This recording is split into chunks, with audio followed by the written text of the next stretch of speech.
Liftoff. Okay, welcome all to the Black Column Podcast. We are here for another week. I am the crew philosopher. And I am your flavor blurred. Yes, hey. She's definitely the flavor blurred today. All right. No, I'm not. We are here. Sorry for the late show. Life got in the way. So we're still coming today, but it's later on in the day. Yeah. Shannon, how have you been since we last spoke? Tired. But you know, okay exhausted? For the most part. Huh? Exhausted? Yes. Well, maybe just right now, particularly, I am tired. I haven't been tired this whole week, but you know, yeah, I've been okay. I've been very well myself. I was looking forward to today's show. I was so excited to record yesterday, and then I got the text from Shannon. I was like, "Oh, all my hot takes on Derrick Jaxn. I have to wait for 24 hours." Oh my God. So, I can't wait to hear what you have to say about this. I'm very excited. Other than that, I've been pretty good. Now we are inching towards the time of the year where doing these podcasts is going to be very, very difficult because I can't speak for Shannon, but for me, I'm totally isolated when I do these shows. So my door's closed, my windows is closed. In the wintertime, that's fine, right?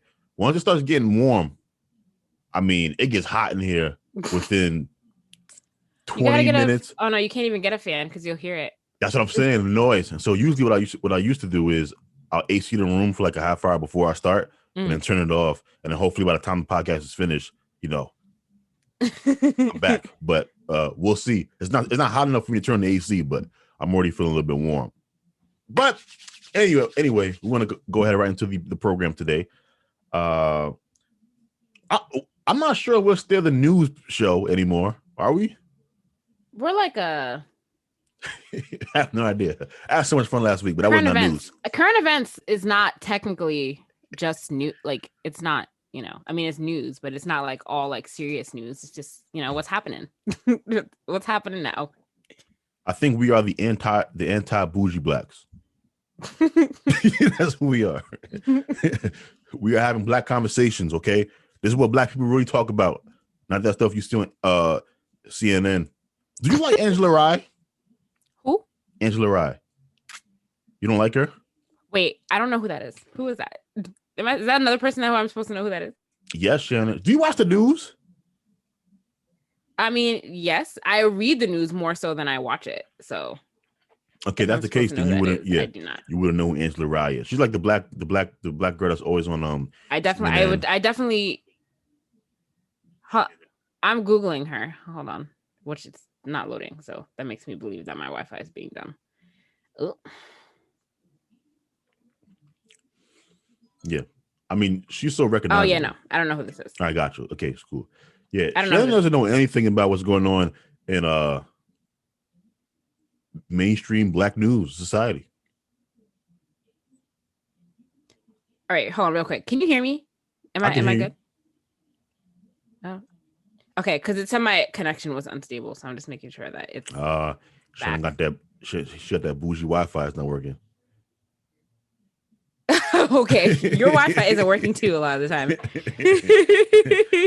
Yeah, but all right, so let's just go ahead and get into this thing.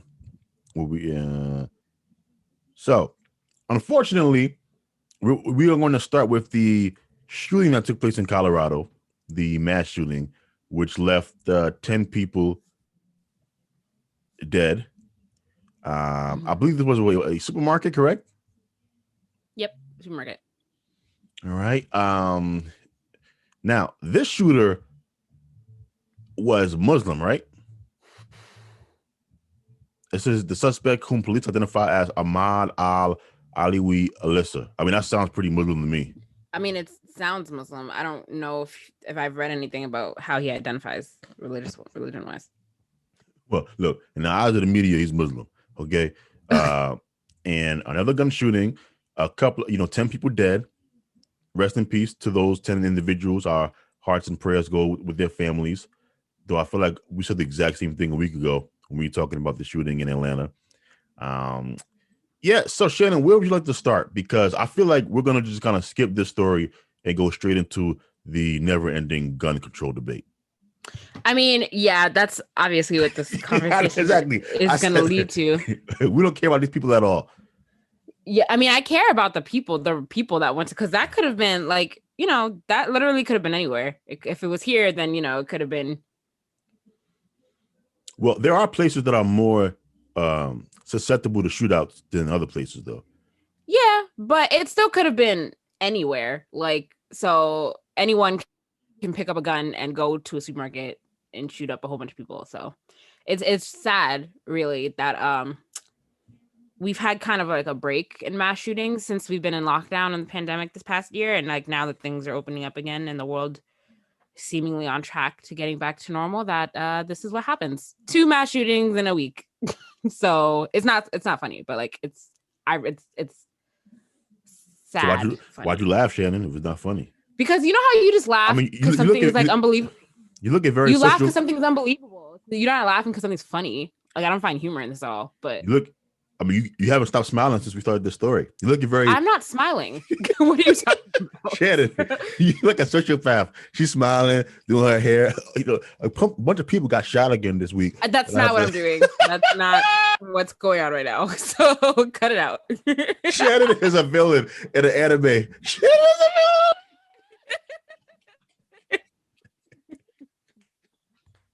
Oh my God, I can't breathe. All right. No, I get it. Yeah, it's like I smile when I'm nervous, so I get it. Here's the thing with Shannon. Has your behavior changed as the mass shootings have picked up?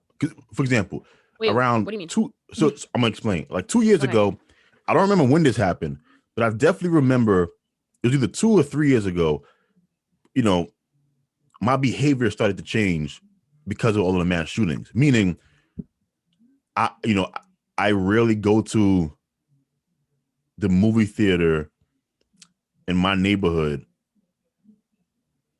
during busy hours, right? So, for example, if I go to Bay Plaza or if I go to the one that's nearest to me, I will only go to those like early in the morning, where I know there's less people around. Wait, which one is yours? Is it the one on Grand Concourse? I think it's hold on, look it up. Because I don't go to the one nearest to me. Because I just want to know which one that is, because I just want to see if it's the one I'm thinking of. I think it's the one. It's like part of the mall. Oh yeah, the one on the one that's near Grand Concourse. There, that movie theater. Oh yeah, that movie theater is a little AMC. The AMC in Bay Plaza, it's a little ratchet. Sorry for people that don't live in New York, but this is a New York talk. Specifically the Bronx. The AMC in Bay Plaza, it's a little ratchet, but like I'll go there at any time of the day, at night, whatever. I'll feel okay. Like I go there all the time, and like I haven't experienced anything on that level of crazy. But that movie theater over there, I don't know about all that. So yeah, I don't go to that one. Dude, I could count on one hand at the time I went to that movie theater. Mm-hmm. But I go to Bay Plaza, but I don't go to the one on Bay Plaza either. Unless it's like during the daytime, when I know it's less people, and my behavior started to shift post the increase of mass shootings a couple of years back. So that was one change that I noticed that I just did like automatically. Another thing that I started to do when I was going to like restaurants, certain places, if I could pick my seat, I would have picked my seat in a place where I was closest to the exit. Mm. Right. And so these small changes in my behavior began to take place subconsciously, because I don't remember making a conscious decision to say, hey, you know what, in order to, put myself in the best position in a mass shooting, I'm going to do these things. It just kind of happened. So I was asking you, did you notice any tweaks to your personal behavior? No, I don't think so, because I didn't really change the frequency or the locations of where I went to the movies. I don't really go to Bay Plaza that often. I usually go to like Ridge Hill or like somewhere else. But if I'm feeling lazy, I'll go to that one. But there was a time, I remember a couple years ago, me and my friend were in the movies, I think watching Toy Story 4, I think. And there was this guy who was pacing back and forth across like the movie theater, like in the aisles. And he did it a couple times. I think he did it like 3 times. Like he got up, walked across, sat down, got up, walked across, sat down, got up, walked across, sat down. And that made me extremely nervous. I was like, are we about to die? Like, is this how we're gonna go out? So that made me really nervous, and I was a little on edge when that was happening. Luckily, it turned out to be nothing. But you can't really be doing that kind of weird stuff in movie theaters anymore. See, here's the difference between me and Shannon. The second pace, I would have went to the bathroom. I went to the bathroom.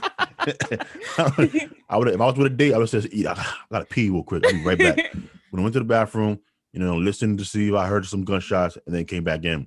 That's what I mean. And by the way, Shannon, it doesn't have to be like drastic behaviors, but do you find yourself, because another thing that I do now, I'm a lot more observant in public. Like a couple of years ago, I had to get a new ID. So I was at the DMV, and I was like, hey, the DMV has all of the ingredients of a place to be targeted by a mass shooter. Like, it's stressful for normal people. Like, you're there, they don't seem like they care about you. There's all these lines, and you could be standing on one line for one thing, get to the teller, and they tell you you're on the wrong line, and you have to go all the way. It's stressful for normal people. So I was like, yo, if I was a shooter, this would be a place that I would shoot up, right? But I was watching everybody online, like people that came in. I was just more observant, and I've noticed that I'm much more observant today than I was 10 years ago. And I think it's because of all these mass shootings. I thought it wasn't having any effect on me, but it actually was deep down, where my behavior has started to shift, and I'm much more aware, even to the point, Shannon, now when I walk into like a busy place, I turn down my my AirPods because I want to hear what's going on around me. I don't like. I mean, I use my headphones when I'm out, but it depends on where I am. Noise canceling headphones, I won't use those. I won't use those in public. Yeah, and I don't have my music. Well, I just put one in. Yeah, or just one. Mm-hmm. Yeah. I don't really trust that. You have to be aware of. Yeah, I've become more aware of my surroundings as well, or I try to be when I'm around a lot of people. Right. So let's go ahead and get into this, Shannon. The long, never-ending, exhaustive gun debate. Now, I'm gonna say this off the bat because I already know we're not gonna see eye to eye on this. I think it is. Look, it's politically genius to do this, but I think it's wicked to use mass shootings as the backdrop to push gun legislation. And here's why. When you look into the numbers as far as gun deaths in America, almost none of those gun deaths have anything to do with mass shootings. In fact, the number of Americans that die in a mass shooting, those numbers are so low when compared to the real reason gun deaths are so high in America. And so they are as follows. The biggest chunk of people who are victims of gun deaths are people who shoot themselves. Suicide by gun. That's the biggest chunk of people, right? Now, following that, I believe, are you doing the Google search, Shannon? Yeah, I'm trying to see how many. Cool. I'm trying to look up how many. Keep going though. I'm trying to see how many mass shootings we've had in the last 10 years. Yeah, and so you have the suicide by gun, which is the largest share of gun deaths in America, right? Then you have the second share of gun, which is pretty much, I think it's like urban violence. So pockets of the country, urban cities, gang violence that they're using, weapons, right? And so that is the chunk of the gun deaths in this country. The mass shootings, yes, they're scary because we're all afraid of random violence, right? As humans, because the other type of violence can be easily avoided, right? So for some of us, right? So most people, even in bad neighborhoods, tend to avoid getting shot usually if they're not involved in crime. Okay. Right? Now, a certain percentage of innocent civilians will get caught up in, the violence in urban poor areas because, bullets don't have names on them. So when you're shooting, two rival gangs are shooting, whatever, the bullets, they can go, you can shoot at somebody and an innocent bystander get hit. But overwhelmingly, the people getting shot are people who are in these gangs in these poor areas. Now, it doesn't mean that their lives are less valuable, and so we shouldn't care. But that's not random violence. So the narrative that Americans need to do something about guns because that's the only way to protect ourselves from random gun violence, to me, is a misleading argument based off of the data. Okay. So put mass shootings aside, gun violence is still a thing. Like you just said, in terms of gangs, in terms of people like accidental shootings, suicide shootings. Guns are still a problem. And I feel like I don't remember what my last stance was when we talked about universal background checks. Was I for or against that? You were for it. Okay, still am. Great. I was gonna say, it needs to be. It shouldn't really be. It can't be that easy, or it shouldn't be that easy to get your hands on a gun. I know that there's always like black market, illegal backdoor ways to get your hands on a weapon, but legally it should not. I feel like it should be a process, and everyone should be subjected to a background check. I stand firm on that. Yeah, I know. I feel very uncomfortable giving the federal government this sole authority to determine who can buy arms. It's the same way I'm uncomfortable with no fly list. Like, who decides who gets on the no fly list?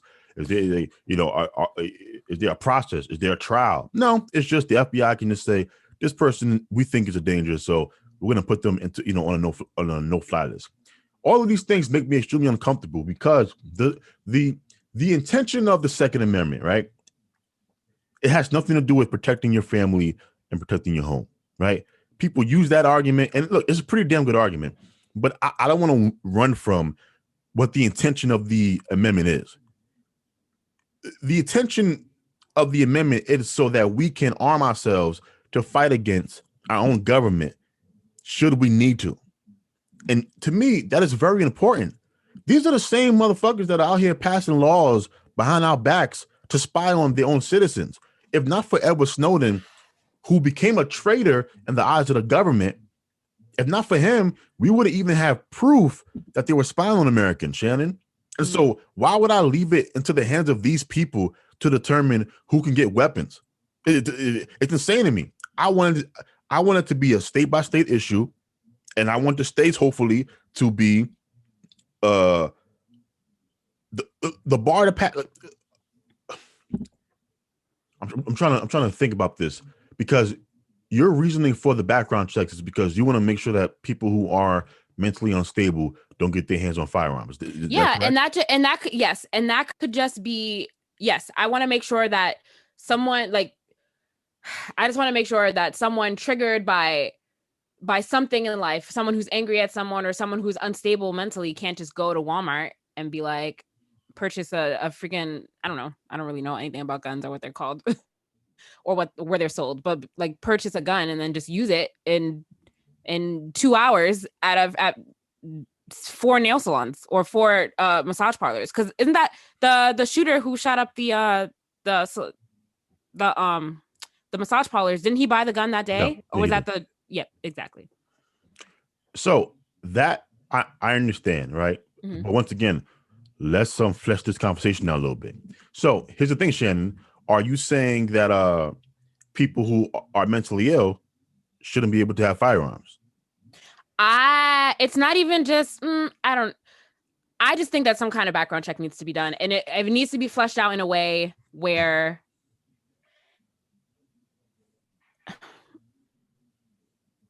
I don't know. I just think that there needs to be a way to qualify somebody to own a weapon that's that dangerous. Guns are dangerous. So what would you be? Weapons of. Yeah, so I'm saying, what would you be looking for? Because you have to have a standard that comes up during the search.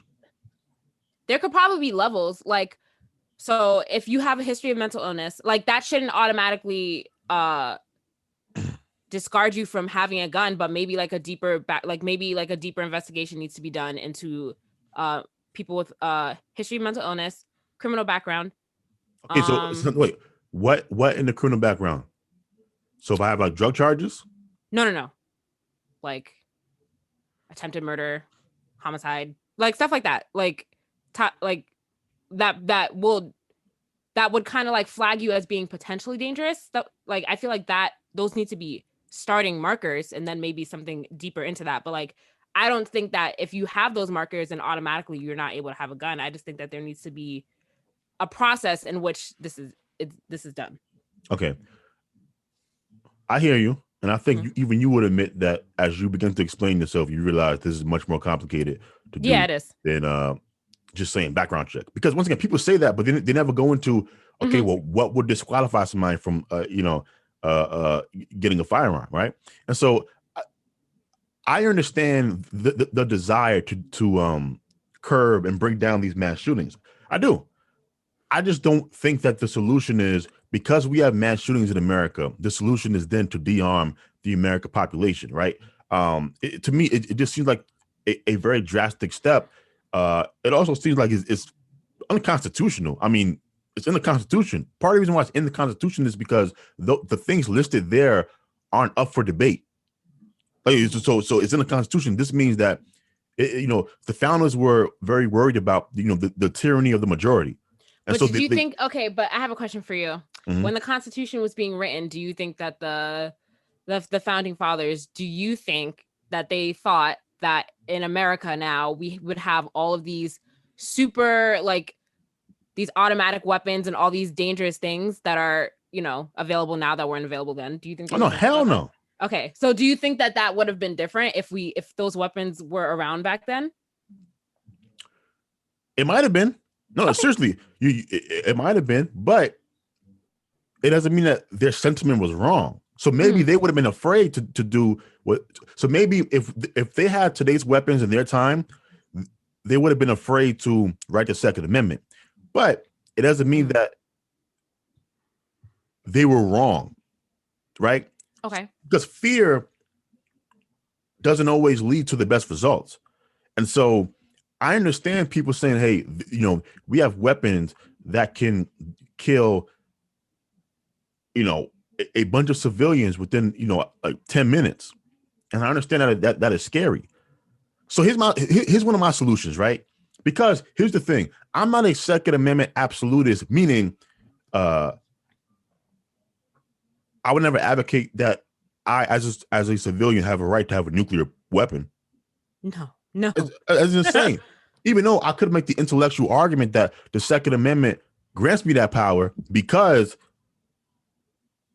a nuclear weapon puts me on an even playing field with the government. So remember, back in that time, Shannon, all they had was muskets. Mm-hmm. And so it was like equal power. Well, the military today has significantly more power than the citizens do. Mm-hmm. And so me having a nuclear weapon would make me equal. But we realize that's insane. Imagine the world wouldn't even be in existence right now. No, so I'm saying that even people who are pro Second Amendment realize that civilians cannot have access to all of the weaponry that the Army does. So no one is advocating for tanks. No one is advocating for nuclear weapons. I'm not even advocating for grenades, though I think it's an interesting argument for grenades. Grenades are lawful, though. Did you know that? No, well, there's an argument from another podcast I was listening to. No, but it's not illegal to own in some states, grenades.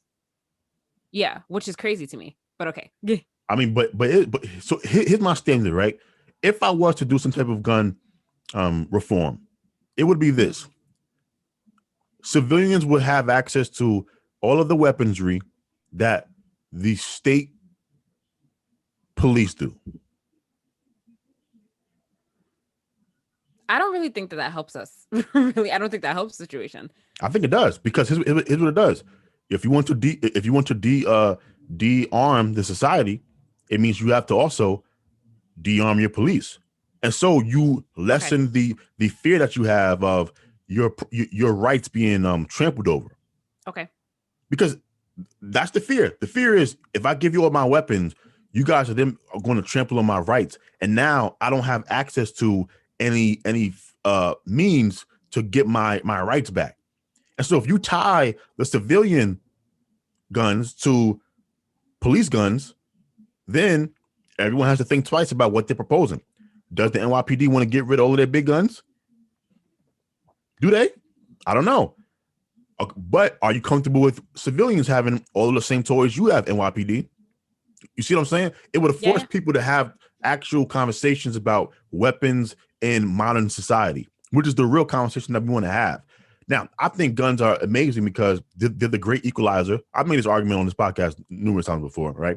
Mm-hmm. Women, it's helped women. It puts you on the same playing field as me.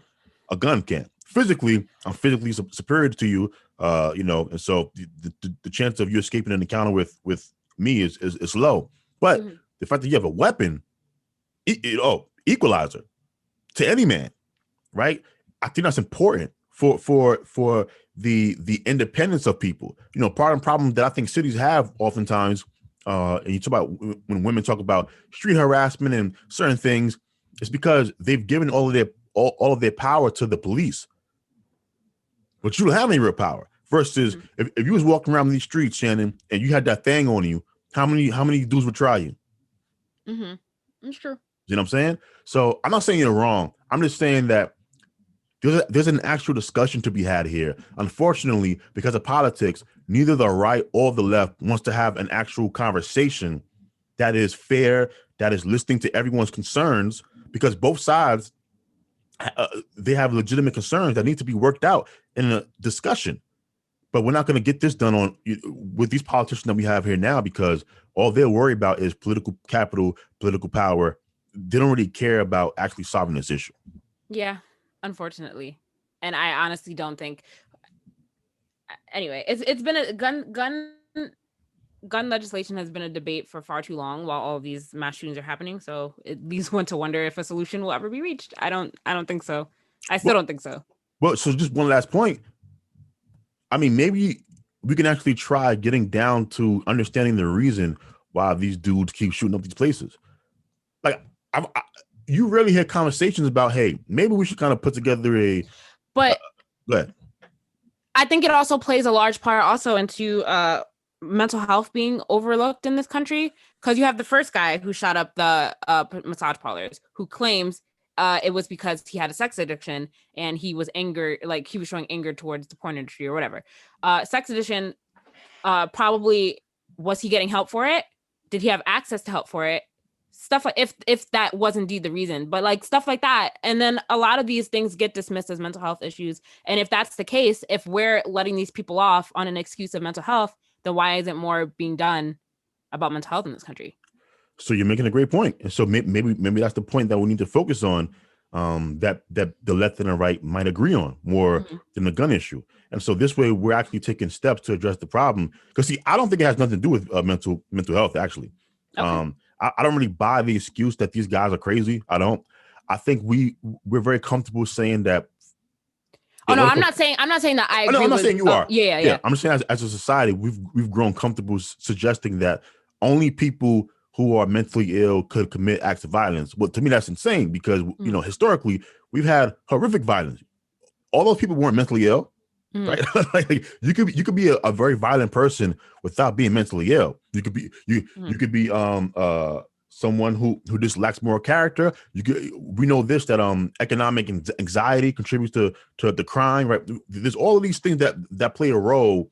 And so yes, maybe your mental health is not optimal, but it doesn't mean you have a mental illness. Yeah. And that's a big difference. So to your point, maybe it is still a mental health issue, but not in the way that it's discussed, because I'm not buying that all of these dudes, were just like some pills away from not shooting up a place. I'm not buying that argument. Nah. Yeah. So we're going to move on from there, and hopefully we'll find a solution. I doubt it, but whatever. Reparations. Reparations, or so they say. Illinois City passes resolution to offer up to $25,000 in reparations for Black residents to use on housing. Now, this was a vote, 8-1 vote that took place on Monday. It was the Evanston City Council, and they approved the authorization of the local reparations restorative housing program, which will allow the city to distribute up to $25,000 each to Black residents for housing costs.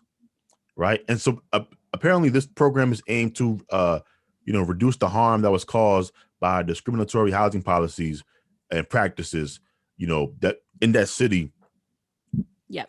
Historically. So it's trying to right the wrongs of the past, which we can appreciate. We can. And it's saying that they can receive the $25,000 to go towards home ownership costs, mortgage assistance, or home improvement. Applications for the first round of payments will be made available midsummer. So I'm just wondering, I had a couple questions about this. This is great, by the way. What's the name of the city? Evanston? Evanston. Evanston. Yes. Evanston. Okay. Evanston, Illinois is not the only city that had redlining. That's basically happened everywhere. So I need some of these other states to kind of, New York too, to kind of like, learn from this and pick it up, reparations in their own cities. But what was I gonna say? That was not the point I was trying to make. Oh yes. How do they ensure that are they just giving them a check for $25,000? Or are they like, because I know that it's supposed to be used for housing, but is that being controlled, or are they just giving you a check for $25,000? So yeah, I don't think they've explained exactly how they're going to distribute the money, or what what's going to be. Well, it's going to be like just a blank check that you can use towards your home, or is it going to be that they'll make these improvements, like on your behalf up to the cost of 25,000? I have no idea. So now this is not reparations. Well, maybe you can call it reparations because it is addressing something that happened in the past, but I would call this like housing reparations.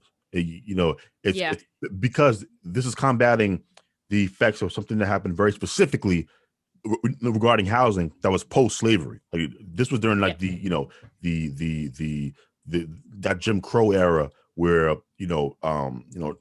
redlining and only Black Americans only being welcome in certain neighborhoods, so they were forced to buy in other neighborhoods, and disparaging unequal value in housing, and all of these things that kind of contribute to like this cycle of poverty where now you're kind of stuck in this neighborhood and you can't leave. Yeah. So hopefully this helps them get out of the condition. Now let me ask you a question, Shannon. Do you worry that policies like this will inflame racial tensions?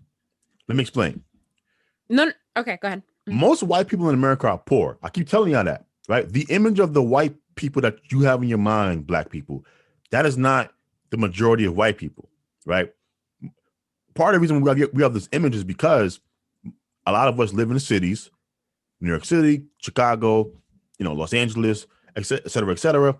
And our white person that we see every day, we think that's the typical white person. That's not true. Most whites are poor. So do you think poor whites watching cities and states and the federal government help poor Blacks? Do you think that will contribute to racial tensions in the country moving forward? I mean, probably, but oh well. Like that's a separate issue. That's a poverty issue. If we want to discuss that,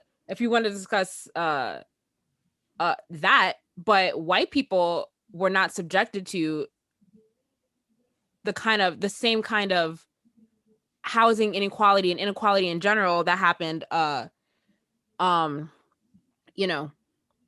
the 60s, 70s, things like that, redlining, things like that, that purposely was put in place for Black people not to be able to own property or rent certain places or do things like that. It's different from just being a money issue and a poverty issue. I feel like it's two different things. But to your point, probably will. Yes. Okay. And look, I understand you explaining the historical context. I understand that, yes, this is addressing specific policies that were against African Americans, and addressing poor whites is just addressing inequality in general. I get that. But if we agree that it's going to inflame racial tensions, then I do think we need to be very careful with how we handle the poor white population, because they're also the most heavily armed in this country. It's not even close. So I don't really know if you want a disgruntled poor white class in America watching the government help African Americans. So I think we should actually attempt to help both of these communities at the exact same time. Because I'm telling you, you don't want the racial tension in this country to get worse. Trust me. You do not want things to get worse, because you're going to have the poor whites, you're going to have African Americans, you're going to have this influx of immigrants that's happening. You do not want all of this happening. This is how Rome fell. You don't want this to happen. So yeah, I get it. It's not our problem, but it is, because we live near these people. Yeah, I mean, I guess so, but it's not my personal problem because there's nothing that I can do to solve the poverty issues of the poor white men. So listen, again, poverty and middle class wealth and all this stuff. This is all stuff that needs to be addressed, and sooner rather than later. But yes, I do agree that it is going to probably cause problems. Yes, now that you're saying that, it is very true. It probably will. It's actually kind of scary to think about. Wait, so question. Do you think that what we should be doing, instead of focusing on reparations, this is a question.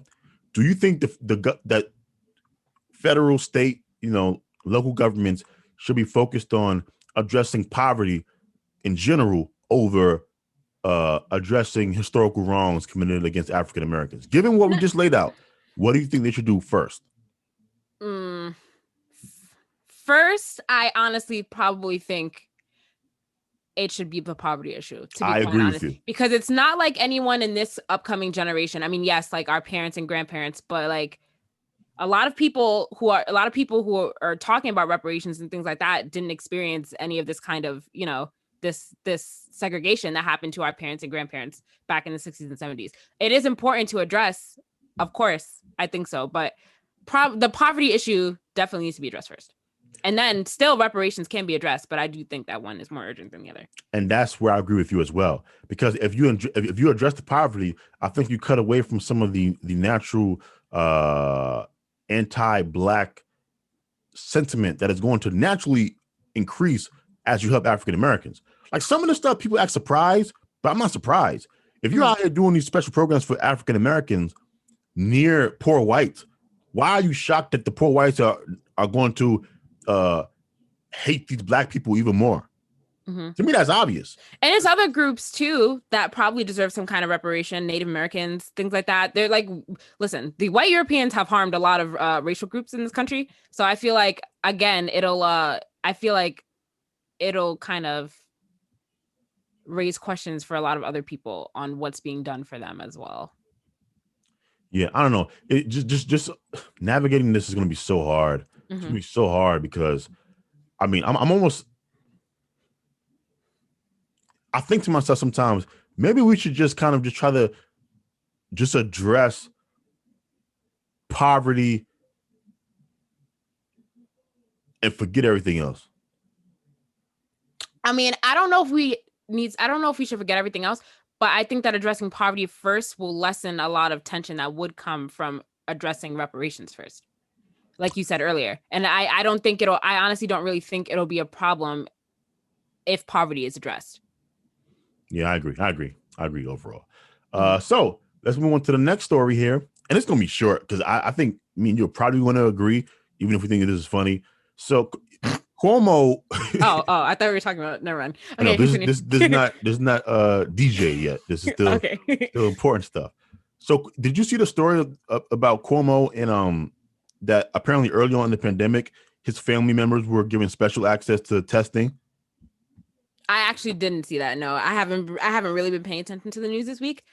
So I missed that story. Yeah, so that was a big story. I don't know if it was 2 days ago or 3 days ago. And people were, oh my God, I can't believe this is another shocking revelation from Andrew Cuomo. No, it ain't. Is it a shocking revelation? It's not. He's a politician. No, this is not even him being a politician. If I was the governor of New York and we had a global pandemic and we had testing, limited testing, you damn right my family's getting preferential treatment. Yeah. They're my family. But he has access to that treatment, the preferential treatment, because he's a politician. I'm sorry, testing. It wasn't treatment, it was testing. Testing, yeah. Yeah, you damn right my family is getting first come, first serve dibs on my test. That's obvious. So now, is it wrong? Yeah, because as a politician, you're not supposed to be, having favoritism. But pretending like we're shocked is one thing. Also, pretending as if a bunch of other governors probably didn't do the exact same thing is also weird to me. That's what I'm thinking too. Like, it's not surprising. It's literally not just him. So yeah, exactly. And so this was such a non-story, but once again, it's because they smell the blood in the water, Shannon, with Andrew Cuomo. So they're just trying to throw any story out there that is anti-Andrew Cuomo and just hoping that he resigns. Yeah, I don't think he's going to. He's not. He's actually sticking his out pretty well. He's pulling a Trump. He's pulling a Trump. He's like, just ignore it and pretend like it doesn't exist, and then people will eventually forget. Because I have to say, and Biden said, of course he's not going to resign now, because even Biden said that he's not going to call for his resignation until like the investigation is done. So if the president's not calling for him to resign, why should he call for himself to resign? Yeah, I totally agree. So we don't have to stick in that story for very long. Just want to touch that because people are losing their damn minds. And now to the story that I've been waiting for. Of course. Oh God. Derrick Jaxn. The man. I already know that I'm gonna be irritated by something you say, just because I know that Jabaya is a misogynist, so I feel like he's gonna have something to say that I'm gonna be upset about. So here we go. the man that was able to finesse millions of dollars out of black women all across the country. Derrick Jaxn. Listen, Derrick Jaxn empire has fallen. Now, Shannon says she knows who he is, but she wasn't really subscribed to the program. So I was not. I can't even say that I've seen one video that he's done. No, me neither. I was never looking into what Derrick Jaxn had going on, but I knew very well the man existed because so many of y'all were out there reposting his videos, sharing his videos, saying, see black man, if only y'all would act more like him. Oh, but now what? The house of cards, Shannon, has fallen. The real Derrick Jaxn. See, Derrick Jaxn, the man, it turned out to be who Derrick Jaxn, the relationship expert, was warning black women about. Think about that. Who he really was. He was telling black women, hey, don't date who I am in real life. Yep. Insane. Absolutely insane. Now, here's the question, Shannon. Did you watch any of his apology video with his wife, or I saw the apology video with his wife. I then also saw some of the video that he posted where he was referring to himself in third person, like reacting to his own apology video. Did you see that? Because that was the wildest thing I've seen in my life. Yeah, that was crazy. And honestly, after watching that, I don't really know how anyone people are not going to take him seriously again because his whole platform is discredited. But that was a little crazy to me, and it kind of makes me think are you okay? Why are you it was just weird. It was a weird thing to watch. It was very weird. Would you? So you're married, right? And you married 12 years, and your husband cheats on you, right? Or he lets you know that he's been cheating all this time, right? For the 12 years that you guys have been together, right? Now, would you be sitting next to your husband with a bonnet on? Holding his hands with a knitted cap on and a bun. No, of course not. Are you crazy? Are you crazy? If I'm okay, first of all, so many things. Oh, go ahead. Because why? Because I know, I know you're in the house. I know you're chilling. But this is the first time, because I from what I understood, no one's ever really seen his wife or his family before. Shannon, I didn't know he was married. I had no idea. This is the first time that you're being introduced to the world, and this is how you choose to appear on camera. It just wouldn't have been me. It just wouldn't have been me. It just wouldn't have been me. Everything would have been slayed to perfection if I chose to go on camera and hold my man's hand. I wouldn't have done that. But if you were gonna do it, come on, you gotta do something. You gotta do something. Never knew Derrick Jaxn was married. We never saw any pictures of his wife. We never saw any videos of his wife. Does he have kids pictures too? Of his kids. Yeah, he has kids. Okay. We never saw pictures of his kids. We never saw videos of his kids. Now, you can say, hey, look, man, his private life is his private life, and I get that. Totally get that. That said, to go out of your way to hide that while you're giving all this advice to the public about relationships and dating, that does seem strange to me. I don't even know why. Isn't your if you're preaching about that, shouldn't your family and your own life situation kind of be something that's ingrained in your platform and what you preach? Because why should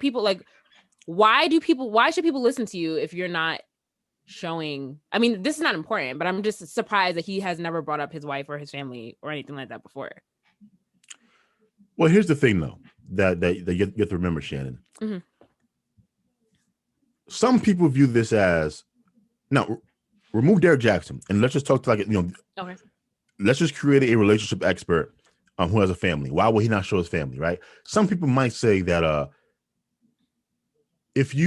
when you put your family out there, you open them up to critique, right? So, for example, True. let's say if your spouse might not be the most physically appealing person in the world, right? Do you want to open her up to all these insults under her pictures and all these things when all you have to do is kind of leave her in the background and you can avoid all of those things, right? Mm-hmm. So I'm not saying that just because somebody keeps parts of their family. That's true. Because Charlemagne the God, right? He never has any pictures of his family. And one time he explained that he doesn't. But we know that he has a family. Like he mentions them. I'm not saying to show them, but he talks about them. And that's what I'm saying. Yeah. It's much more of a bigger sin to me, the fact that he never mentioned his wife, or if he did, it was so rare that I didn't know about it. Mm-hmm. Right? That's the big sin there, because you are trying to promote this image of yourself as this single black guy who, might be dating out here while you're giving this relationship advice to women, telling them what to accept and what not to accept. And so that's what he was trying to do. And so he hit his wife, he hit his family, but now that his dirt is in the street, now he wants his wife in the public. I would have told her, hey, baby, look, I have to handle this myself, right? Trust me, you're not on the internet like that. You don't know how vicious the internet is. At the very least, Derrick Jaxn, you should have told her, look, if you come on this video looking like you look right now, they are going to be flaming you. And they are. They are. They are. I feel bad for the wife. I really do. Because you can tell that she's a very religious person. Mm-hmm. Right? I don't know if you saw her video that she did after that, where she was well, I didn't see it, but I heard the synopsis of it. Yeah, so she's very religious. Like, to her is real, right? So to her religion, like, there are people that don't believe in God.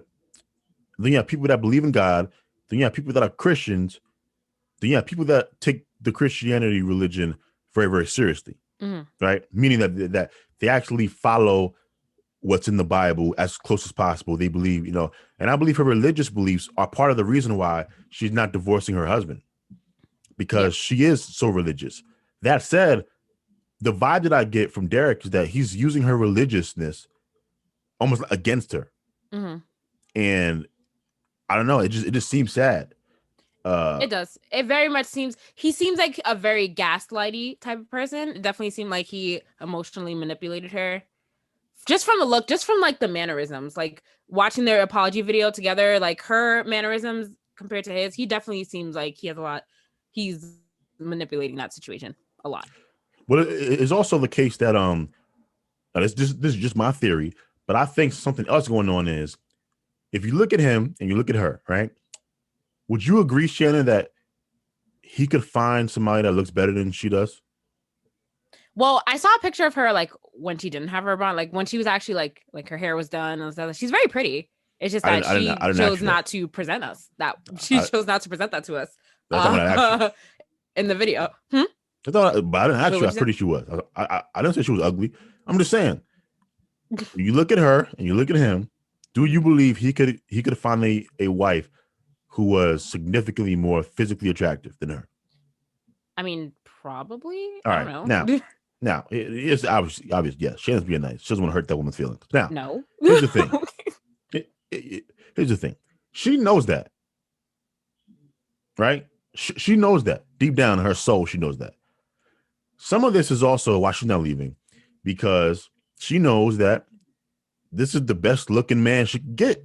No, I didn't say that. No, you're not saying that. It's not true. Saying that. It's definitely not true. Let me explain. It's not true. It's not true. That is not true. That's not. No, I'm not. True. I'm not being nice. I'm being 100%. That is not true. That's not true. Let me finish my theory. All right. I think it's true. I think she knows that Derrick Jaxn is the most physically appealing man she can get to marry her. Right. Because look, he's a handsome dude. He is. He's a handsome dude. He's like tall. He's all right. He got muscles. Here goes Shannon hating to try to prove a point. I'm not. The average black woman found that man to be attractive. Otherwise, they would have saw through his bullshit the way black men did a while ago. But they saw this black dude with muscles and a six-pack and telling them what they wanted to hear. So they fell for it. But Derrick Jaxn could find a fine-ass wife. He has the money. he has resources, and he's physically attractive. She knows this. She knows that he's the best she can do. So where's she going to go? This is similar to when Usher was married to that woman. You're making it sound like she's completely unlovable, though. What do you mean, where's she gonna go? She's not ugly. Like she can find a husband. Shannon, I didn't say she's unlovable or ugly. I'm saying you're trying to imply something along those lines. No, I'm not. I said Derrick Jaxn is the best. I'm not. I said Derrick Jaxn is the best looking man she can get with. No, that's not true. It is absolutely true. Absolutely true. Okay. And we see this all the time. Usher was married. I forgot that woman's name, but he was married to this woman. And when pictures came out about who he was getting married to, everyone was stunned. And the reason people were stunned is because we could clearly see Usher was significantly more attractive than she was. We knew that Usher could find a wife that was physically more attractive than the woman he was about to marry. And so my theory on why men do that, because it's rare that it happens, but it happens a lot more, I think, with certain successful men than it does with average men. I think the reason it happens is because they know that those women aren't necessarily going to leave them. Because if you're a woman who you're not ugly, but you're not model status or super attractive, that this man here with the six pack, with all of this money, this is the good life. So where are you going? So I think that tied in with her religious faith is why she ain't going nowhere. What? I'm just saying. That's what I think. It's just sad because he seems like a scumbag. He really does. He is. So he had 3 mistresses, probably more, but 3 that we know about. He just seems like a scumbag. His whole platform is based on a lie. And everyone should kind of be disgusted by this. Do you think men who are very, very attractive physically and also have a lot of money, do you think those men can be faithful husbands? I don't know. I mean, probably. It just depends, honestly. But I will say that I don't know. I mean, I guess it's hard if you're successful and you have a lot of money and you're well known and you constantly have people in your DMs. Probably, I will say that I mean, that temptation for men is probably out there. So I don't know. I'm not saying that it's impossible for men to be. I'm not saying it's impossible. I'm just saying. Wait. So what you asked me? Do you think it's possible or wait? Did I ask you that? I don't know. So I'm losing track of the question that you originally asked me. Maybe what I meant to ask you is, do you think it's likely that a man who is super wealthy, he's very physically appealing, do you think it's likely that man is going to be faithful? I think it's possible. I think it's possible. Is it likely? I don't know. I honestly don't know. I don't know. Because you have these men, because it makes you wonder about all these other super successful men that have this facade of a happy marriage and a happy life, but they're successful and they're famous, so you're kind of wondering how it really is. I know you want to name who? Russell Wilson. Well, no, I wasn't gonna name Russell. Okay. He really does seem like a good guy. I hope he is, though. I hope that's what. So wait, I saw something online the other day that said the only 2 good black men that are left are Russell Wilson and Papoose, and I was just like, I saw the same picture, but it was different. It had Derrick Jaxn, Papoose in the middle, and Russell Wilson. But instead of your caption, it had an X on. Derrick Jaxn. Oh no, that's the one I saw. Yeah, X on him, and then. But it said 1 down, 2 to go. Yeah, I saw that, but basically that's what they were saying. But I mean, I really hope so, because if you see somebody who's really successful in a really stable, faithful relationship, it just makes you feel better about life, But when you keep seeing these stories, it kind of makes you it's not a good look for the men out here. That's all I'm about to say. It does not put you men in a good light. It doesn't. I don't think it's impossible, but I do think look, I do think it's unlikely for a rich man who's attractive and successful. And on top of that, if he's famous, I think it's hard for those men to be faithful, because it is such a uncomfortable position when a vagina is being thrown at you. Mm-hmm.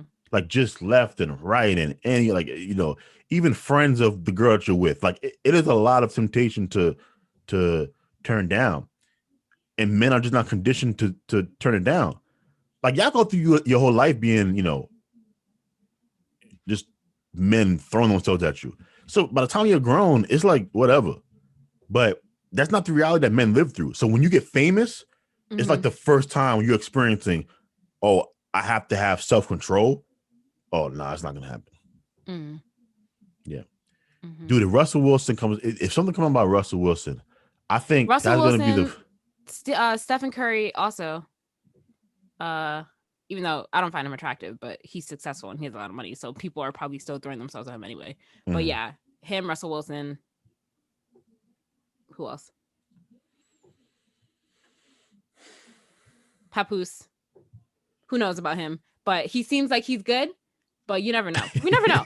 Because, these people, maybe they're just good at hiding their secret lives. I don't know. Do you think Papoose was abstaining during the... while she was in jail? Yeah. I don't. How long was she in jail again? It don't matter. If it was over no, a but month... I just want to know, like, was it a couple years? It was a couple I have no idea. Okay. I mean, I would like to believe in my mind. I'm just going to believe in my mind that he was, but I feel like probably not, but I'm just going to believe in my heart that he was until proven otherwise. Yeah. It sucks, man. It sucks. And I don't want women to settle. I don't want black women to get disheartening, right? A lot of conversation after the Derrick Jaxn news broke was that, you have to throw everything away that he said. I don't think so, because no, I don't think you have to. Yeah, sorry, I keep cutting you off. Go ahead. No, go ahead. No. I think a lot of the advice, because like I've seen snippets or like I've heard about things that he's talked about, and I don't think that what he's saying is not true. I mean, it is true. It's just that he's a hypocrite. that's just the big thing. But it doesn't invalidate anything, the truth to anything that he was saying. He himself is a hypocrite.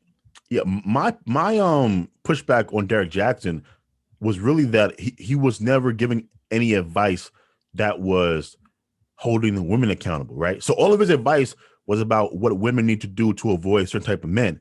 But his advice never got back to what women might be doing wrong in the dating, world. And so to the black women out there, his advice about, having a certain standard for the men that you're involved with, take that advice. When he told you that if a man really likes you, he'll make the time for you. Take that advice, right? And so the content that he was given, I don't actually disagree with it. I tell female friends of mine that's similar advice all the time. I just also give them advice, or I'm also critical of their behaviors as well, which he wasn't. And so his advice was never balanced, and that's where I thought he was robbing women of useful information.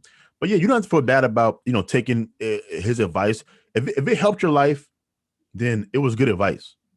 And a lot of his advice was kind of helpful, right? My bigger question is, because I don't find the advice that comes from him or the rest of these relationship coaches to be all of that groundbreaking. So I'm always confused when these people become super successful, because when I hear them talk, it sounds like obvious, no duh advice. So like him, Kevin Samuels, aka The Godfather, like I don't know why they have this notoriety. I don't know either, to be quite honest. Probably because, I don't know. I guess it's just, you can always sell people, like if you're a really good speaker and you have just like the power and the inflection of your voice to convince people of things, then that's how, I feel like that's all it is. Like you could be saying the most basic information, but if your delivery is good and you're just good at public speaking, then I feel like that is really what drives it. Got you. All right. Yeah. So, all right. So, we're gonna pray for Derrick Jaxn's wife, right? Because that dude is crazy. Any man who would seriously react to his own confessional video where he's sitting next to his wife spilling his sins, that is a dude, a psychopath. I think his wife needs to run now. Leave today. Real psychopathic behavior. I don't know what possessed him to do that, or who advised him that was a good idea. I'm assuming he has like a team, right? Does he have a manager? Does he have somebody that he consult? Who told him that was a good idea? He has to. The dude has book deals. He has actual business, away from just the YouTube stuff. The fact that no one told him Yo, well, someone did obviously because he took the video down, but still, this was a terrible idea. Terrible. So, yeah, I hope you find the peace you need, sister, because you don't need it. And with that said, we are at our hour mark. So, I'd like to thank you for joining us as we discussed many things today. I felt like we were an addition to the lives of Black people in America. Do you have anything else you would like to say, Shannon? No, I think that's it for now. Yeah, same here. So we will see you guys. What it will be? Yes, it'll be April next time we see you guys. Mm-hmm. So, wait, when does time go forward? Time already went forward, Jabaya. Wow, it did? My bad. Yeah, I think it was last week. Last week or 2 weeks ago, actually. It's been a while. That explains why I've been tired. All right, so April showers are coming, people. April showers. I think, are we officially in spring right now? Did spring? Did the I mean, don't. spring happen? Isn't the spring forward thing part of spring? Is it? Oh, is that the first day of spring? I don't know. I just know that the spring forward thing happened already. Well, so I guess maybe winter starts in December, right? Yes, December like 22nd or 21st. So spring, if it hasn't happened yet, spring is definitely in April somewhere. Oh, March 20th. Okay, so both of us look was spring. So we're in spring, yes. Yeah. And so I do think that was that Sunday? Yeah. No. Yeah. I do think that's when time went forward. It was. Gotcha. So just so you know, allergy season is on its way for us out here. So you probably don't have COVID. You got bad allergies. So with that said, we will see you guys next time. Bye.